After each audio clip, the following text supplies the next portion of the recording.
Yo, what's up? This is Royce the 5'9", and right now I'm kicking it with my family, Nick, on Hard Knock TV. Peace. I'm a product of Parker, Lewis, and Kubiak. If I didn't do this, where in the fuck would you be at? See, there's a difference between us. What I spit hit arenas, you would drip from my penis. I eat lions and sip hyenas. How's the writing process different for you when you tackle a project like Prime and then now tackling like this project? Is it different at all? Do you go with a different mindset or? Prime is easy. It's just like me going in rapping. It's Preem throwing a beat, and we don't overthink it. We just go in there, beats and rhymes, and just have fun, all in the name of hip hop. You know what I'm saying? Like, if you can envision a Prime session, in my brain, it's like, in my head, it's like just graffiti and fucking breakdancing and all types of shit going on, and we just having a party, and I'm just writing raps. When I'm going in and I'm doing like my solo shit for Book of Ryan, it's way more serious. It's candles lit, you know, it's a whole bunch of reflecting going on. I'm sitting in the middle of the room, Indian style, you know what I'm saying? Like, it's way more thought that goes into it, you know what I'm saying? Like, it's just two totally different things. Speaking of the writing process, you recently put on Twitter, you wanted to kind of like kill a misconception that people think that you've ghostwritten or you've secretly written tracks for people, but you have publicly written for other people. How's that process different when you're writing for like a Puff? When I wrote for Puff, I definitely wrote from his perspective, and it was just basically me following directions from the general. You know what I mean? Like, I go in there, and I'm kind of like at your service. Whatever you need me to do, just tell me exactly what you want, and I'm gonna see if I can bring that idea to light for you. You know, same with Dre, except it was a lot less direction with Dre. Dre just kind of wants you to just do your thing, and then he can kind of like guide you once he hears you getting close to something that he may want to hear.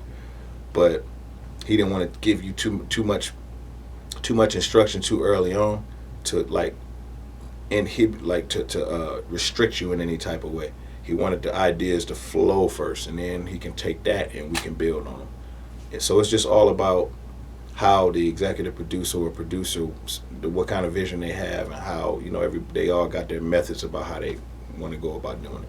And each situation, you know, I learn shit from each situation that I can take and factor into my own shit. So that's why that's fun to do.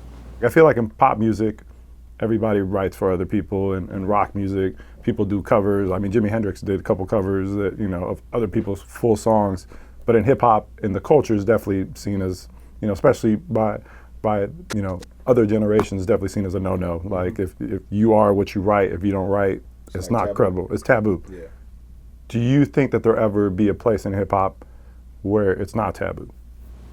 I think it is now. Okay. I think it is now. I think it's totally acceptable for rappers to write for other rappers. I think it's still being done in the dark because those rappers want to be looked at as the upper echelon of lyricism.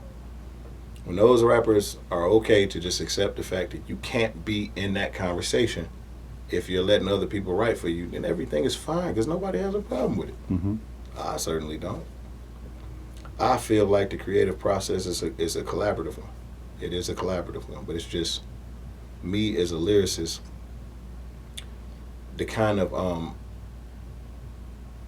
there's a certain I can't even think of the word that I'm looking for. There's a certain validation that I look for when I'm finishing a rap or finishing a song. There's a certain feel that I get out of it when I know that I wrote my shit myself.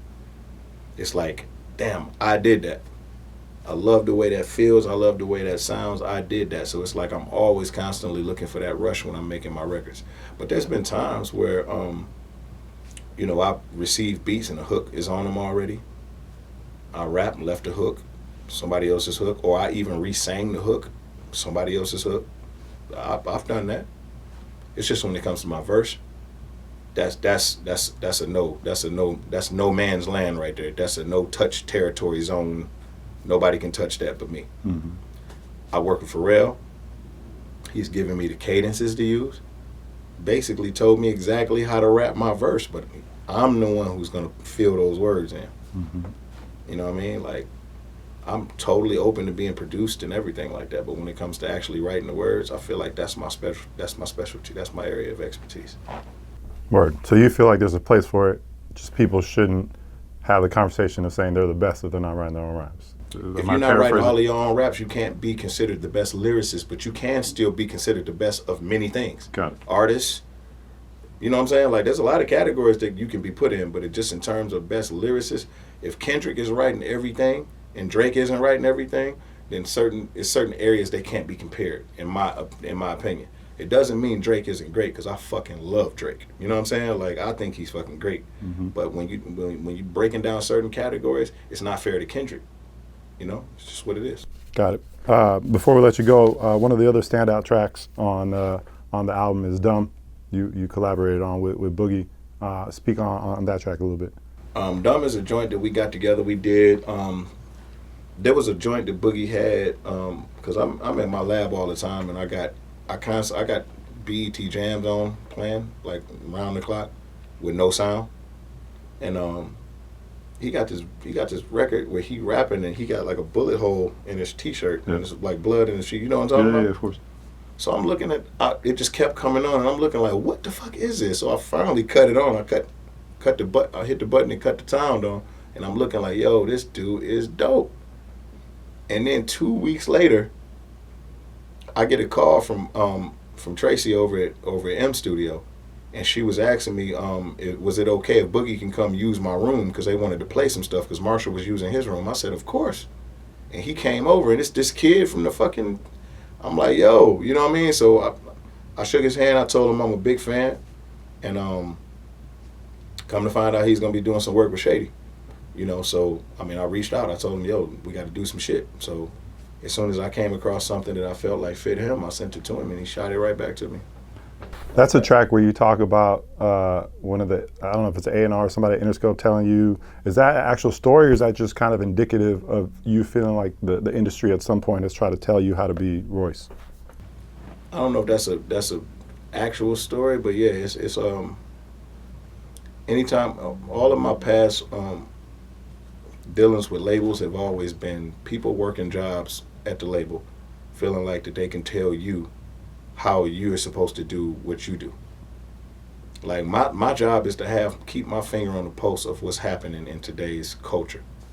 Your job is there's no way you can have your finger on the pulse the same way as me, because you just work a job. And 9 times out of 10, it's usually somebody that's in that position due to some relationship they got or some shit like that. And I just don't understand how somebody working in the office can tell me how I'm supposed to be dressing and what I'm supposed to be looking like and what's cool and what's not cool. Mm-hmm. It's just funny to me. For sure. I know you got to go, so I'm gonna pick one more. I know throughout the album you sprinkled conversations with your son, Mm-hmm. and that's led to a lot of like pretty powerful songs dealing with domestic violence. To I think at one point your son asked you, like, what are you fearful of? Like, are those real conversations that you have with them that you chose, or is that something you wrote and then recorded? And how did those conversations kind of inspire you to really go there with certain songs on the album? Well, I just told him to ask me anything that he wanted to ask me. So it's just natural. That's what It's he just had. natural. Just natural. And he just asked me anything he wanted to ask me. And we actually recorded a whole bunch of stuff of him just asking me questions. And I just used a couple of the pieces, and I used them before songs that I felt like that they fit. So when he asked me, do I ever get afraid? It totally fit that record Outside, which I already had that song that he had never even heard. So whenever situations like that happen, and I feel like it's organic and it kind of like it's supposed to be there and it fits just like a puzzle piece, I'd never fight that. I always just put it right in there and I keep it pushing. You know what I mean? And I feel like we were able to capture that energy for an entire album. For sure. It's what you mentioned earlier on in the interview. Sometimes the universe places things for you to see, and if you're not paying attention, they're not there. But when you're paying attention, it's like, okay, this is supposed to. It locks right in place. It's just no problem. Your son also raps? Or that He's a singer. He's a singer. He's a singer and he's a producer. You've seen a lot of different sides of the industry. What advice do you give him, and would you give somebody who's watching about how to navigate the music industry? Yeah, I mean, well, everything is contingent upon consistency. You know, if you can be consistent, you will have no problems. You got to make sure that you stay distraction free. you know, because the industry is basically is put here, and it's like you got God and the devil working at the same time. You know what I'm saying? Like the devil is gonna dump a whole bunch of stuff on you that's gonna seem so fun, and you know you partake in it, and God walks out of the room, and then that shit is gonna cost you years to get back on track. If you keep yourself consistently busy, consistent, doing your work the right way, and not being distracted, you will have no problems at all.